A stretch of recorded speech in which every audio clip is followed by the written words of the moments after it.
ملفوظات اعلیٰ حضرت کے اندر ایک یہ واقعہ بھی لکھا ہوا ہے۔ جب 25 صفر المظفر تھی، بیت المقدس کے قریب ایک شامی بزرگ تھے جنہوں نے رات کو خواب دیکھا۔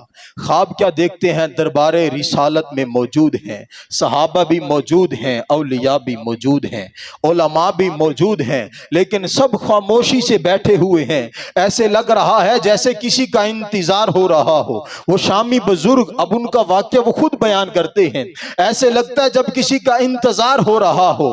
کہتے ہیں میں نے عرض کر دی یا رسول اللہ کس کا انتظار ہے؟ کریم آقا علیہ السلام نے فرمایا آج مجھے احمد رضا ہندی کا انتظار ہے، وہ جو ہندوستان سے ہمارے پاس تشریف لا رہا ہے۔ اس شامی بزرگ نے جب یہ سنا وہاں سے چل پڑا ہندوستان کی طرف۔ جب چلتے چلتے یہاں پہنچا تو اسے بتایا گیا جس رات تو نے خواب دیکھا تھا، جب 25 صفر المظفر تھی، تو خواب میں دیکھ رہا تھا رسول انتظار کر رہے ہیں، یہاں سے احمد رضا دنیا سے کوچ فرما رہے تھے۔